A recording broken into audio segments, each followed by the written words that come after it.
Hey, assalamu alaikum everybody. Long time no see. I know it's been over a month since I posted, and even though the date on this says January 17th, it's not from January 17th per se. What ended up happening basically is that I've been very busy over the last month. Uh, After I came back, we had maybe a couple weeks of language classes, and because I was moved for my modern standard Arabic class, it became even harder and more work that was added on top of already this existing work. Finals came in. Then we went to Luxor and Aswan for a week, and this is my second week starting the new semester. Got an internship for 10 hours a week, so have a job. I'm not getting paid, but it's hard work and it's really helping me improve my Arabic. So I have, I don't know, maybe 5 or 6 videos to make up. I'll be wearing the same clothes. I might move around the room and stuff like that, but there's a lot of new things that have happened. And every time I get a message from someone that's like, hey, where are you at? Or someone new subscribes or sends me a message or mentions my videos, that motivates me to keep going on, and that maybe there's some sort of benefit, inshallah, for some people in this, and I hope I can help. And you can see in my background, right over there, that my clothes are hung up. Basically, I told you before that I tried hanging my clothes outside and it didn't work. They got really dirty. So I figured out this innovative idea that I take hangers and I hang them. You can see uh, on my cupboard that I basically hang them. I can put undershirts on the sides and underwear in the middle, and they'll actually what's it called? They'll be dry within a day or two.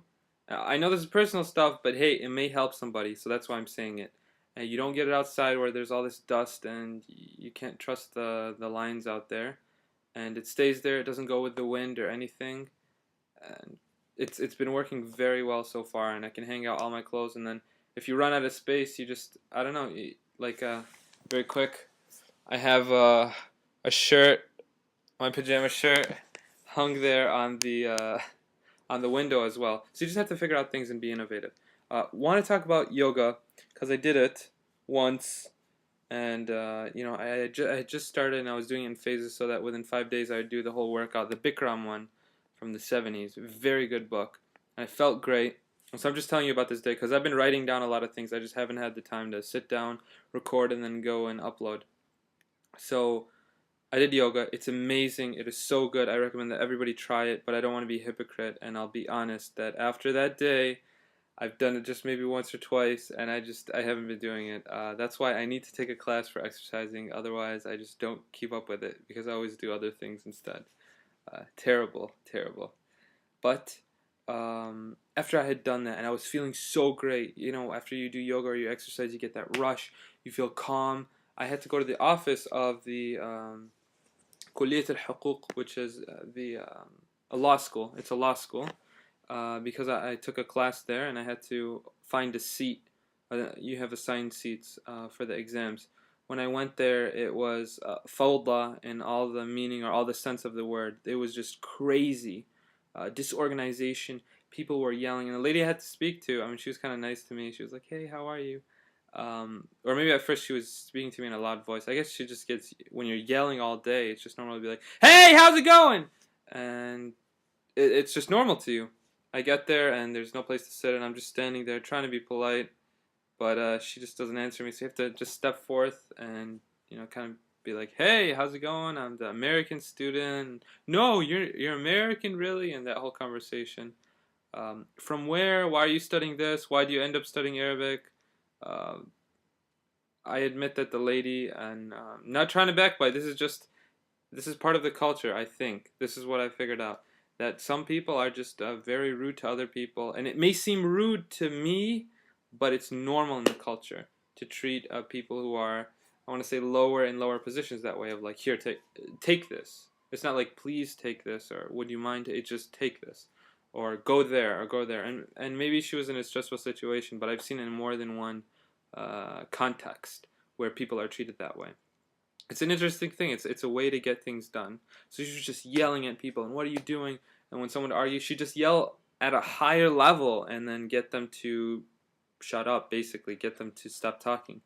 Um, even on the last day of planning a huge conference, which I've done a little bit of planning in the past, we don't do things that way in the U.S.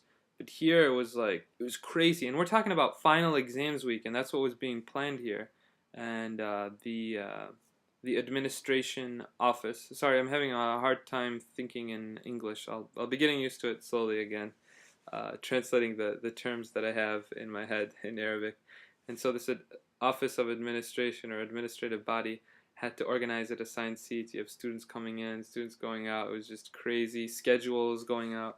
Everything was so late. Um, that's just how things are run here. We find out about what classes are being offered for the new semester because we're supposed to take a class or two every semester as part of the university. You know when we find out? We find out the week classes start. The week. The week that they start. So inevitably you're late. The books don't come out till, weeks inside.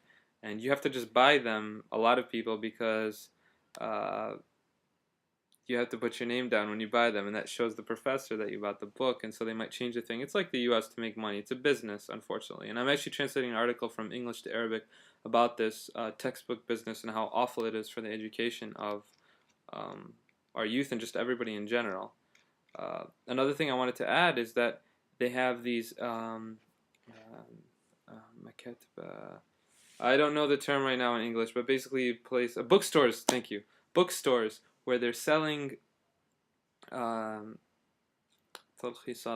summaries, like cliff notes for the classes, for lectures, for the books, and it's a normal thing. And I was just going with some people. I wanted to check it out, and there's this place called like Zoom for classes that have to do with Kulliyat al-Adab, which is kind of like the College of Arts and Letters.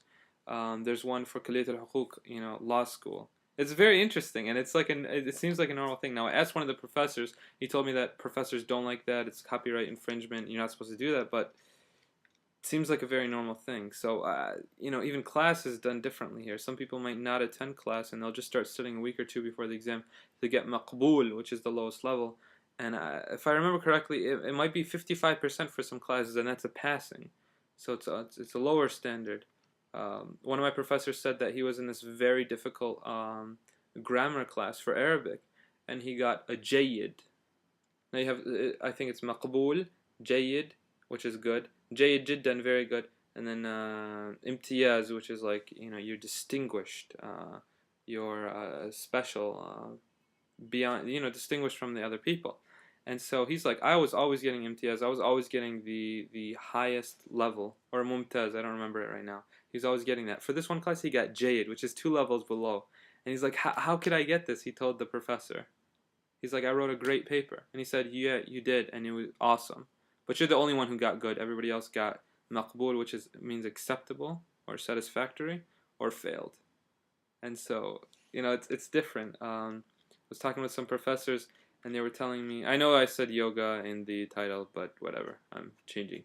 They were telling me how constantly from day one in classes that students are just put down, and that's just the style here. It's like, you are so stupid, you don't know anything, all the people were smarter back in my day, and it's just constant from day one. And I don't think that's a positive way to teach people. Now, not all people are like that, but I've experienced it in some of the classes I've attended here, and I've heard it definitely from a lot of students. Moral of the story, you can feel energy. And in that office, going back to where I started, I felt negative energy, and it was just all around me. And the lady was screaming, and I could just feel it. And I had just done yoga, so I was on, I just looked it up in Urban Dictionary. I was on cloud 9, if that's right, and I don't mean anything to do with drugs. I just mean you feel very relaxed and very happy and very, I don't want to use other adjectives because I'm forgetting the meanings of words and I don't want to screw up here, but you just feel so good. And when I went in there, it was just like, negative energy, negative energy. So I was just like, excuse me, I have to leave, because they'll make you wait for 2 hours, and I wasn't feeling that. So yeah, bureaucracy, things take a long time, and you just have to stay positive and get through it. So yeah, next video is coming soon. Ma